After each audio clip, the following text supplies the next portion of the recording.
नमस्कार, मी Sandeep Desai. Speed news मध्ये आपल्या सगळ्यांचं स्वागत. सुरुवात करूयात वेगवान घडामोडींना. हाथरस प्रकरणी योगी सरकारने सीबीआय चौकशीचे आदेश दिले. देशभरामध्ये संतापाची लाट पसरल्यानंतर योगी सरकारने हे आदेश दिलेले आहेत. काँग्रेसचे खासदार राहुल गांधी आणि पक्षाच्या महासचिव प्रियंका गांधी दरम्यान संध्याकाळी 7:30च्या सुमारास उत्तर प्रदेशातल्या हाथरसमध्ये दाखल झाले. त्यावेळेला त्यांनी पीडित कुटुंबियांची भेट घेतली. त्यांच्यासोबत केसी वेणुगोपालही उपस्थित होते. बंद खोलीत राहुल प्रियंका यांनी पीडित कुटुंबियांशी संवाद साधत त्यांचं दुःख जाणून घेतलं. यावेळेला प्रियंका गांधी यांनी पीडितेच्या आईला घट्ट मिठी मारत त्यांना न्याय मिळवून देण्याचा विश्वास दिला. हाथरस प्रकरणी पीडितेला न्याय मिळेपर्यंत संघर्ष करणार असल्याचं राहुल गांधी यांनी माध्यमांशी बोलताना सांगितलंय. जिल्हा दंडाधिकाऱ्यांवर कारवाई करण्याची मागणी यावेळेला पीडित मुलीच्या कुटुंबियांनी राहुल गांधींकडे केली आहे. दिल्ली नोएडा डायरेक्ट फ्लायओव्हरवर पुन्हा एकदा हाय व्होल्टेज ड्रामा पाहायला मिळाला. पोलिसांनी पुन्हा काँग्रेसच्या कार्यकर्त्यांवर लाठीचार्ज केला. यावेळेला प्रियंका गांधी यांनी स्वतः गाडीतून उतरून आपल्या कार्यकर्त्यांच्या बचावाचा प्रयत्न केला. दिल्लीहून हाथरसकडे निघालेल्या राहुल गांधी आणि प्रियंका गांधी यांना दिल्ली नोएडा डायरेक्ट फ्लायओव्हरवर अडवण्यात आलं. काँग्रेस कार्यकर्ते आणि पोलीस यांच्यामध्ये मोठी बाचाबाची झाली. दिल्ली नोएडा डायरेक्ट फ्लायओव्हरवर मोठा बंदोबस्त तैनात करण्यात आला होता. यावेळेला मोठ्या संख्येने काँग्रेसचे कार्यकर्ते उपस्थित होते. हाथरस प्रकरण आता सुप्रीम कोर्टात पोहोचलंय. या प्रकरणाची चौकशी सुप्रीम कोर्टाच्या देखरेखीखाली व्हावी आणि कोणीही दोषी सुटता कामा नये यासाठी सुप्रीम कोर्टात जनहित याचिका दाखल करण्यात आली आहे. या याचिकेमध्ये दोषी पोलीस अधिकारी आणि वैद्यकीय अधिकारी यांच्यावर निलंबनाची कारवाई करण्यात यावी अशी मागणी करण्यात आली आहे. पीडितेला जोपर्यंत न्याय मिळत नाही, आरोपींना फाशी दिली जात नाही, तोपर्यंत अस्थि विसर्जन करणार नसल्याचं पीडितेच्या भावानं सांगितलं. पोलिसांनी ज्या मृतदेहावर अंत्यसंस्कार केले ती आमची मुलगी नव्हती. या प्रकरणाची सुप्रीम कोर्टाच्या देखरेखीखाली चौकशी करावी अशी मागणी त्यांनी केली आहे. पीडितेच्या कुटुंबाने हाथरसचे जिल्हाधिकारी प्रवीण लक्षकार यांच्यावर गंभीर आरोप केला. तुमची मुलगी कोरोनामुळे मेली असती तर तुम्हाला काय मिळालं असतं? आता तुम्हाला भरपाई मिळाली आहे ना, अशा शब्दात हाथरसचे डीएम प्रवीण कुमार यांनी अवहेलना केली असा आरोप पीडितेच्या आईनं केलाय. पीडितेच्या परिवाराला मिळालेल्या भरपाईवरून टोमणे मारले जात असल्याचंही पीडितेच्या आईनं म्हटलंय. उत्तर प्रदेशातील हाथरस इथं सामूहिक बलात्कार आणि अमानुष मारहाणीमध्ये मृत्यू झालेल्या तरुणीच्या कुटुंबियांची नार्को आणि पॉलिग्राफ चाचणीला स्थगिती मिळावी यासाठी अलाहाबाद हायकोर्टात याचिका दाखल करण्यात आली आहे. मुंबई स्थित सामाजिक कार्यकर्ते साकेत गोखले यांनी ही याचिका दाखल केली आहे. दिल्ली निर्भयाचे वकील सीमा समृद्धी कुशवाह या हाथरस पीडितांची केस लढणार आहेत. उत्तर प्रदेश पोलीस आणि दिल्लीतील सफदरजंग हॉस्पिटल विरोधामध्ये त्या ही केस लढवणार आहेत. न्यूज 18 लोकमतला त्यांनी माहिती दिली आहे. हाथरससाठी राहुल यांनी पायी प्रवास केल्यावरून स्मृती इराणींनी निशाणा साधलाय. पीडितेच्या न्यायासाठी नाही तर राजकारणासाठी राहुल गांधींनी पायी प्रवास केल्याचं स्मृती इराणींनी म्हटलंय. दरम्यान हाथरसमधल्या अत्याचाराविरोधात पश्चिम बंगालच्या मुख्यमंत्री ममता बॅनर्जी रस्त्यावर उतरल्याचं पाहायला मिळालं. कोलकात्यामध्ये ममता बॅनर्जींच्या अध्यक्षतेखाली तृणमूल काँग्रेसनं भव्य रॅली काढली. जवळपास 2 किलोमीटरपर्यंत हा लॉंग मार्च काढण्यात आला. यावेळेला ममता बॅनर्जींनी मोदी सरकारवर जोरदार टीका केली आहे. भगवी पार्टी महामारी असल्याचा हल्लाबोल यावेळेला ममता बॅनर्जी यांनी केला. हाथरसमधील मुलीच्या मृत्यूची घटना ही मानवतेला कलंक लावणारी आहे आणि मायावती राजकारण करतायत असं वक्तव्य रामदास आठवलेंनी केलंय. तसंच योगी आदित्यनाथ यांचा राजीनामा मागण्याचा मायावतींना अधिकार नाही असंही आठवले म्हणाले. हाथरस बलात्कार आणि हत्येप्रकरणी काँग्रेस आक्रमक झाली आहे. 5 ऑक्टोबरपासून काँग्रेस देशभरामध्ये सत्याग्रह करणार आहे. महात्मा गांधी आणि डॉक्टर बाबासाहेब आंबेडकर यांच्या प्रतिमांसमोर सत्याग्रह आंदोलन करण्यात येणार आहे. हाथरस प्रकरणी उत्तर प्रदेश सरकार आणि केंद्र सरकारने कारवाई करायची आहे. आम्ही येथून हे सर्व पाहतोय आणि संवेदना व्यक्त करतोय असं शिवसेना खासदार संजय राऊत म्हणाले. हाथरस प्रकरणावर कंगना रनौत गप्प का असा सवाल शिवसेना खासदार प्रियंका चतुर्वेदी यांनी विचारलाय. कंगनानं मुंबई पोलीस आणि मुख्यमंत्र्यांवर अनेक आरोप केले होते. आता कंगना हाथरस प्रकरणी बोलत का नाही असा सवाल चतुर्वेदी यांनी उपस्थित केला. उत्तर प्रदेशातील हाथरसमध्ये निर्भयावर झालेल्या अमानुष बलात्कार आणि हत्येच्या निषेधार्थ शिवसेनेनं दादर शिवाजी पार्कमध्ये निदर्शनं केली. यावेळेला शिवसेनेचे खासदार आणि आमदारही उपस्थित होते. हाथरस प्रकरणी शिवसेनेनं शिवाजी पार्कात आंदोलन केलं आणि त्याच तीव्र शब्दामध्ये भाजपचे प्रवीण दरेकर यांनी त्याचा निषेध केलाय। शिवसेनेला भाजप द्वेषाची कावीळ झाल्याची जाहीर टीका दरेकरांनी केली। भाजप विरोधात टोकाची भूमिका घेऊ नका असा सल्लाही जालन्यात दरेकरांनी दिलाय। हाथरस प्रकरणाचा अकोल्यातही शिवसेनेनं तीव्र निषेध केलाय। उत्तर प्रदेशचे मुख्यमंत्री योगी आदित्यनाथ यांच्या प्रतिकात्मक पुतळ्याचं दहन शिवसैनिकांनी केलंय। यूपी सरकार विरोधात जोरदार घोषणाबाजी करण्यात आली। आंदोलनादरम्यान आमदार बजोरिया आणि पोलिसांत धक्काबुक्की झाल्याचं सुद्धा पाहायला मिळालं। वाशिमच्या शिवसेना खासदार भावना गवळी यांच्या नेतृत्वाखाली योगी सरकारच्या विरोधात आंदोलन करण्यात आलं। हाथरसमधील मुलीवरील अत्याचाराचा निषेध यावेळेला करण्यात आला। आरोपींना फाशी शिक्षा देण्याची मागणी यावेळेला करण्यात आली। आंदोलनात शेकडो महिला सहभागी झाल्या होत्या। उत्तर प्रदेशातील यमुना एक्सप्रेस वेवर काँग्रेसचे नेते राहुल गांधींना धक्काबुक्की करण्यात आली होती। या घटनेच्या निषेधार्थ भुसावळ काँग्रेस कमिटीच्या वतीनं आंदोलन करण्यात आलं। यावेळेला जोरदार घोषणाबाजी करत घटनेचा निषेध करण्यात आला। बॉलिवूड अभिनेता सुशांत सिंह मृत्यू प्रकरणी एम्स रुग्णालयामधील टीमने सीबीआयकडे अंतिम रिपोर्ट सोपवला। या रिपोर्टमध्ये हत्येचा दावा पूर्णपणे फेटाळण्यात आला असून सुशांतने आत्महत्या केल्यावर शिक्कामोर्तब करण्यात आलं। सुशांत सिंह मृत्यू प्रकरणी बराच गाजावाजा झाल्यानंतर आता सीबीआयनं सुशांत सिंह राजपूत याच्या मृत्यूचा रिपोर्ट लवकरात लवकर जनतेसमोर आणावा अशी मागणी गृहमंत्री अनिल देशमुख यांनी केली आहे। एम्सच्या अहवालानं महाराष्ट्राची बदनामी करणाऱ्यांचं पितळ उघडं पडले अशी टीका शिवसेनेचे आमदार प्रताप सरनाईक यांनी केली आहे।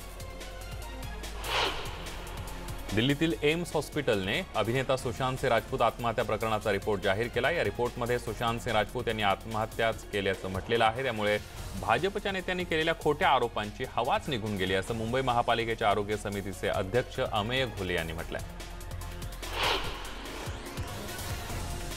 सुशांतनं आत्महत्याच केली असल्याचं एम्सच्या अहवालातून समोर आले। त्यानंतर राष्ट्रवादीचे आमदार रोहित पवार यांनी विरोधकांचा जोरदार समाचार घेतला। पोलिसांची बदनामी करणाऱ्यांनी तोंड न लपवता माफी मागावी अशी जाहीर टीका रोहित पवारांनी केली आहे। बिहार विधानसभा निवडणुकीसाठीचा महाआघाडीतील जागा वाटपाचा पेच सुटलाय। राष्ट्रीय जनता दल 144 आणि काँग्रेस 70 जागा लढवणार आहे। तसंच डावी आघाडी 29 मतदारसंघातून लढणार असल्याचं ठरलंय। तेजस्वी यादव यांनी पत्रकार परिषदेत याबाबत घोषणा केली आहे। भारतात तयार होणाऱ्या कोरोना वॅक्सिनची प्रगती चांगली असल्याचं मत एम्सचे डॉक्टर गुलेरिया यांनी व्यक्त केलंय। सर्व सुरळीत पार पडल्यास 2021 साली कोरोनावरील लस भारतीय बाजारात उपलब्ध होणार असल्याचा आशावाद त्यांनी व्यक्त केला। देशात गेल्या 24 तासांमध्ये कोरोनामुळे 1069 जणांचा मृत्यू झालाय। त्यामुळे कोरोनाबाधित मृतांचा आकडा 1 लाखाच्या वर पोहोचलाय। तर कोरोनाबाधितांची संख्या 64,63,73,454 वर जाऊन पोहोचल्याची माहिती केंद्रीय मंत्रालयानं दिली। नव्या कामगार कायद्यानुसार महिलांनाही आता पुरुषांच्या बरोबरीनंच मजुरी मिळणार असल्याचा पुनरुच्चार पंतप्रधान नरेंद्र मोदींनी केलाय। हिमाचल प्रदेशातल्या रोहतांग इथं केलेल्या भाषणामध्ये त्यांनी महिलांची पिळवणूक करणाऱ्यांना इशारा दिलाय। कोरोना संसर्गामुळे शिवसेनेचा यंदाचा दसरा मेळावा ऑनलाईन होण्याची शक्यता वर्तवण्यात येते आहे। यंदा कोरोना संसर्गामुळे लोकांनी एकत्र मोठ्या प्रमाणावर संख्येने जमण्यास निर्बंध आहेत। तसंच लोकल प्रवासही सर्वसामान्यांसाठी बंद आहे। त्यामुळे यंदा 25 ऑक्टोबरला शिवसेनेचा दसरा मेळावा ऑनलाईन होण्याची शक्यता आहे। शिवसेनेचा दसरा मेळावा कसा होणार या संदर्भात शिवसेना पक्षप्रमुख उद्धव ठाकरे यांच्याशी चर्चा सुरू आहे आणि याबाबत उद्धव ठाकरे निर्णय घेतील। आम्ही सर्व एकत्र बसून चर्चा करू, मात्र दसरा मेळावा होणार अशी माहिती शिवसेना खासदार संजय राऊत यांनी दिली आहे।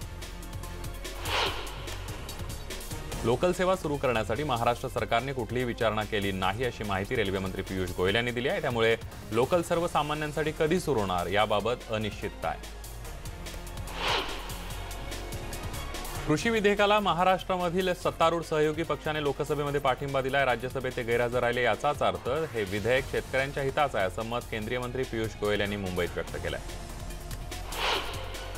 विरोधात असताना धनगर आरक्षण देऊ आणि सत्तेत आलं की आरक्षण रखडतं अशी टीका राम शिंदेंनी केली आहे। राम शिंदे मात्र धनगर आरक्षण मिळवण्याकरता खासदार उदयनराजे यांच्याकडे साकडं घालणार आहेत।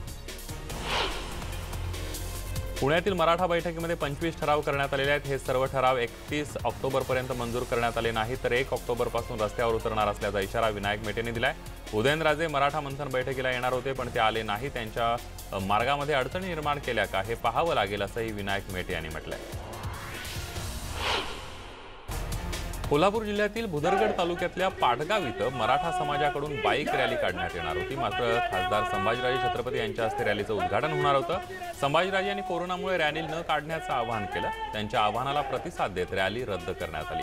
मराठा आरक्षणासाठी पाटगाव ते आदमापूरच्या बाळूमामा मंदिर अशी रॅली काढण्यात येणार होती। मराठा समाजाला आरक्षण देण्यात यावं या मागणीसाठी जालन्यामध्ये शिवबा संघटनेकडून रास्ता रोको करण्यात आला। आंदोलकांनी राज्य सरकार विरोधात जोरदार घोषणाबाजी केली। मराठा समाजाला आरक्षण मिळत नाही तोपर्यंत नोकर भरती स्थगित करण्याची मागणी यावेळी करण्यात आली। मराठा आरक्षणावरील स्थगिती उठवण्यासाठी आणि मराठ्यांना आरक्षण देण्यासाठी सकल मराठा क्रांती मोर्चाने वाशिम जिल्ह्यामध्ये ढोल बजाव आंदोलन केलं। राजकीय पक्षाच्या कार्यालयासमोर ढोल वाजवून आरक्षणाची मागणी करण्यात आली। खासदार भावना गवळी, काँग्रेस पक्षाचे जिल्हा कार्यालय आणि भाजपसह इतर पक्षांच्या कार्यालयाबाहेर ढोल वाजवून आंदोलन करण्यात आले। कोरोना काळामध्ये म्हाडा खासगी वसाहतीचं पुनर्विकास रखडले आहेत। रहिवाशांना ठरवण्यात आलेलं घर भाडं देण्यात आलेलं नाहीये। त्याविरोधात भाजपनं अँटॉप हिल इथं आंदोलन केले। भाडेकरूंना न्याय देण्याची मागणी यावेळेला भाजपकडून करण्यात आली आहे। महाराष्ट्र सरकारच्या नव्या औद्योगिक धोरणामध्ये अनेक सुविधा आहेत आणि त्यामुळे मराठी आदिवासी भारतीयांना त्यांच्या कौशल्याचा आणि अनुभवाचा निश्चितच फायदा होईल। अनिवासी भारतीय त्यांचे उद्योग व्यवसाय राज्यात स्थापित करू शकतात असं मत आखाती देशातील अनिवासी मराठी भारतीयांसमोर शरद पवारांनी मांडलंय। राज्यात पुन्हा कोरोना रुग्ण वाढीपेक्षा बरे होण्याचं प्रमाण वाढलेलं आहे। दिवसभरामध्ये 16,835 कोरोना रुग्ण बरे होऊन घरी परतले तर 14,348 नवे कोरोना रुग्ण सापडलेत। कोरोना रुग्ण बरे होण्याचं प्रमाण 79% गेले तर दिवसभरामध्ये दुर्दैवानं 278 जणांचा मृत्यू झाला। राज्य सरकारनं आता हॉटेल, बार, उपाहारगृह सुरू करण्यासंदर्भात नियमावली जाहीर करण्यात आलेली आहे। त्यानंतर 5 ऑक्टोबरपासून राज्यातील उपाहारगृह आणि बार सुरू होणार असून सोशल डिस्टन्सिंगचं पालन करणं आवश्यक आहे। वेळेत उपचार न मिळाल्यानं चंद्रपुरात एका महिलेचा मृत्यू झाल्याची धक्कादायक घटना समोर आली आहे। तबस्सम कौशर असं या मृत्यू झालेल्या महिलेचं नाव आहे। कोविड रुग्णालयानं 2 तास विनवणी करूनही त्यांच्यावर उपचार केले नाहीत। अखेर कौशर यांचा व्हीलचेअरवरच मृत्यू झाला। दोषींवर कारवाई करण्याची मागणी मृतकाच्या नातेवाईकांनी केली। कोविड भत्ता मिळत नसल्यानं अकोल्यातील वैद्यकीय महाविद्यालयातल्या 120 डॉक्टरांनी कोविड वॉर्डामध्ये रुग्णसेवा देण्यास नकार दिलाय। रुग्णसेवा देताना अनेकांना कोरोनाची लागण झाली आहे, मात्र तरीही कोविड भत्ता देण्यात येत नाहीये। त्यामुळे डॉक्टरांनी सेवा देण्यास नकार दिलाय। सेवा न देणाऱ्या डॉक्टरांवर कारवाई होण्याची शक्यता आहे। रायगड जिल्ह्यात पर्यटकांची रेलचेल सुरू झाली आहे। 7 महिन्यानंतर समुद्र किनाऱ्यांवर पर्यटकांची गर्दी व्हायला लागली आहे। धार्मिक, ऐतिहासिक स्थळं, समुद्र किनाऱ्यांवर गर्दी झाली आहे। जिल्हा प्रशासनाने सर्व क्षेत्र खुली करण्यास सुरुवात केली आहे। मुंबई उपनगरात जोरदार पाऊस झाला। पूर्व उपनगरामध्ये तासाभरात 12 मिलीमीटर पावसाची नोंद झाली आहे तर पश्चिम उपनगरामध्ये एका तासात 18 मिलीमीटर पावसाची नोंद झाली आहे। मुंबई कोकणात पावसाची शक्यता वर्तवण्यात आली आहे। वसई पश्चिमेकडील होळी बाजार इथं महाराष्ट्र गादी कारखान्याला भीषण आग लागली आणि या आगीमध्ये कारखान्याचं मोठं नुकसान झालंय। सुदैवानं कोणतीही जीवितहानी झालेली नाहीये। 8च्या सुमारास ही आग लागली होती। चंद्रपूर जिल्ह्यात 12 वर्षांच्या मुलीवर नात्यातील चुलत काकानेच अत्याचार केल्याची घटना घडली आहे। गोंडपिंपरी तालुक्यातल्या एनबोधला गावातली ही घटना आहे। दरम्यान या घटनेप्रकरणी 26 वर्षीय आरोपीच्या विरोधामध्ये गुन्हा दाखल करण्यात आला आहे। विवेकच्या मृत्यूचा फायदा घेत त्याच्या नावे बनावट सुसाईड नोट तयार करण्यात आली आहे। एवढंच नाही तर सुसाईड नोट सोशल मीडियाद्वारे व्हायरल करण्यात आल्याचं समोर आलं। या प्रकरणी पोलिसांनी गुन्हा दाखल केला असून तपास सुरू करण्यात आला आहे। डोंबिवली ठाकुर्लीतील मधुकर सहकारी पतपेढी मर्यादित मुंबई शाखेचे व्यवस्थापक योगेश आरोटे यांनी शनिवारी सकाळी पतपेढीत गळफास घेत आत्महत्या केल्याची घटना घडली आहे। दरम्यान रमेश यांच्या खिशामध्ये सुसाईड नोट सापडले असून त्याच्यामध्ये माझ्या मृत्यूसाठी कुणालाही दोषी धरू नये असं लिहिण्यात आलं। कराडचे डीवायएसपी सूरज गुरव यांची तडकाबडकी नागपूरला बदली केल्यानं कराडमध्ये संताप व्यक्त करण्यात आलाय। बदली रद्द करण्याच्या मागणीसाठी कराडकरांनी मोर्चा काढून प्रांत अधिकाऱ्यांना निवेदन दिले। राजकीय हेतूने त्यांची बदली करण्यात आल्याचा आरोप यावेळी करण्यात आला। चंद्रपूर जिल्ह्यातील राजुरा तालुक्यातल्या सिंधी गावामध्ये विजेचा शॉक लागून बाप लेकीचा दुर्दैवी मृत्यू झालाय। शेतातील पंप सुरू करण्यासाठी गेले असता ही दुर्दैवी घटना घडली आहे। सत्तपाल चहारे आणि त्यांच्या 6 वर्षांच्या मुलीचा मृत्यू झाल्यानं परिसरात शोककळा पसरली। मुलुंडमध्ये 76 वर्षीय वृद्धाची दगडाने निर्घृण खून केल्याची घटना समोर आली आहे। मारुती लक्ष्मण गवळी असं मृत्यू झालेल्या व्यक्तीचं नाव असून ते विजयनगर परिसरामध्ये आपल्या कुटुंबासोबत राहत होते। रात्री वालजी लढा रोड परिसरामध्ये असलेल्या हंसा विलामधील सिल्वर क्लास हाऊस जवळ जात असताना त्यांची हत्या करण्यात आली। केंद्र सरकारकडून सौर ऊर्जेसाठी देण्यात येणाऱ्या अनुदानापासून वंचित ठेवण्याचा डाव महावितरणचा असल्याचा आरोप करण्यात आलाय। सौर यंत्रणा बसवणाऱ्या घरगुती वीज ग्राहकांना केंद्राकडून अनुदान दिलं जात आहे। ताडोबातील अंधारी व्याघ्र प्रकल्पामध्ये पर्यटकांना पट्टेदार वाघाचं दर्शन झालंय। रस्त्यावर ऐटीत वाघोबाची सवारी पाहायला मिळाली, त्यामुळे पर्यटकांना आनंद झाल्याचं दिसलं। कोरोनामुळे राज्यासह भिवंडीमध्ये ऑनलाईन शिक्षण दिलं जात आहे, मात्र 20% विद्यार्थ्यांचं ऑनलाईन शिक्षण घेत असल्याचं समोर आलंय। मोबाईल, वीज नसल्यानं ऑनलाईन शिक्षणाचा फज्जा उडालाय। मतिमंद मुलांच्या शिक्षणाचा प्रश्नही यातून ऐरणीवर आलाय। अकोल्यातील बोडखा गावामध्ये ऑनलाईन शिक्षण घेण्यासाठी विद्यार्थ्यांना कसरत करावी लागते आहे। मोबाईलचं नेटवर्क मिळवण्यासाठी विद्यार्थ्यांना पाण्याच्या टाकीची मदत घ्यावी लागते आहे। पाण्याच्या टाकीवर नेटवर्क मिळत असल्यानं पाण्याच्या टाकीवर चढून विद्यार्थी अभ्यास करताना पाहायला मिळतात। संपूर्ण भारतभरातील ऑनलाईन शिक्षण आणि फी या विषयावर नागपूरचे पालकही गेल्या जून महिन्यापासून चळवळीतील खासगी शाळांसमोर सतत निदर्शनं करतायत। नागपूरच्या चिंचभवन इथल्या नारायण स्कूलनं मुलांची फी भरली नाही तर त्यांचं भविष्य बिघडवण्याची धमकी दिली होती। या विरोधात पालकांनी निषेध आंदोलन केलं। जुन्नरमधील कोपरे मांडवे गावामध्ये मुलांच्या शिक्षणासाठी कम्युनिटी क्लास ही संकल्पना राबवण्यात आली। याचा फायदा विद्यार्थ्यांना होतोय। जिल्हा परिषदेनं राबवलेल्या या उपक्रमाला यशस्वी करण्यासाठी शिक्षकांसह माजी विद्यार्थ्यांनी सुद्धा पुढाकार घेतलाय। या शैक्षणिक उपक्रमामुळे नागरिकांनी समाधान व्यक्त केलंय। वाशिम जिल्ह्यामध्ये किमान 45% पालकांकडे अँड्रॉइड मोबाईल नाहीये, तसंच अनेकदा या ठिकाणी कनेक्टिव्हिटीला देखील मोठा अडथळा निर्माण झालाय। ऑनलाईन शिक्षणाला मोठा अडथळा ठरतोय। यवतमाळमध्ये शहराच्या 20 किलोमीटर परिसरामध्ये अद्याप मोबाईलचं नेटवर्क पोहोचलेलं नाही आहे। ग्रामीण भागातील विद्यार्थी यवतमाळ शहरामध्ये शिक्षण घेण्यासाठी येतात, मात्र नेटवर्क नसल्यानं विद्यार्थ्यांना नेटवर्कच्या शोधामध्ये भटकावं लागतंय। 10वी-12वीच्या विद्यार्थ्यांसाठी ही ऑनलाईन शिक्षण पद्धती डोकेदुखी ठरली आहे। छत्रपती शिवाजी महाराजांनी बांधलेल्या कुलाबा किल्ल्याला आता गतवैभव प्राप्त होणार आहे। किल्ल्याच्या दुरुस्तीसाठी राज्य सरकारनं 46 लाखांचा निधी मंजूर केलाय। कामाची निविदा लवकरच निघणार असून नोव्हेंबरपासून कामाला सुरुवात होणार आहे। पालकमंत्री आदिती तटकरे यांनी या संदर्भात माहिती दिली आहे।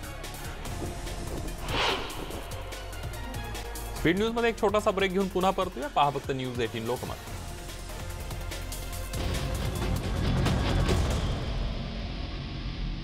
ब्रेकनंतर स्पीड न्यूजमध्ये घेऊयात इतरही महत्त्वाच्या बातम्यांचा आढावा। भारताच्या शौर्य क्षेपणास्त्राच्या नव्या व्हर्जनचं यशस्वी प्रक्षेपण करण्यात आलंय।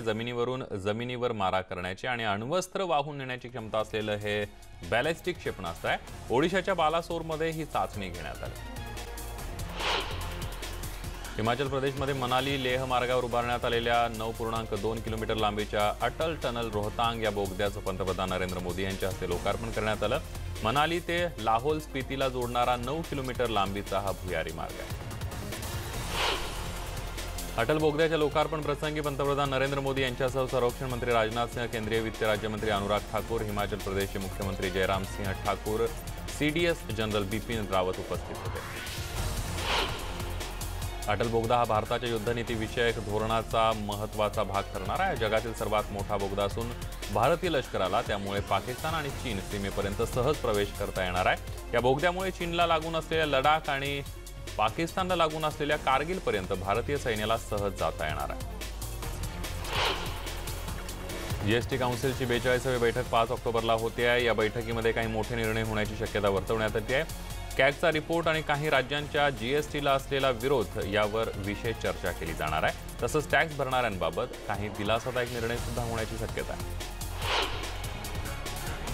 रॉयल चॅलेंजर्स बंगळुरूनं राजस्थानवर दमदार विजय मिळवलाय। कर्णधार विराट कोहलीनं केलेल्या नाबाद 72 धावांच्या खेळीमुळे बंगळुरूच्या संघानं 8 गडी आणि 5 चेंडू राखत राजस्थानवर सहज विजय मिळवलाय।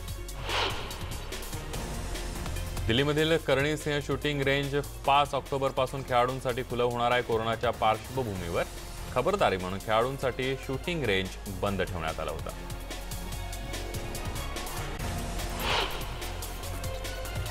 या काही घडामोडींसह बुलेटिनमध्ये इथंच थांबूया। ताज्या बातम्यांसाठी पहा फक्त न्यूज 18 लोकमत।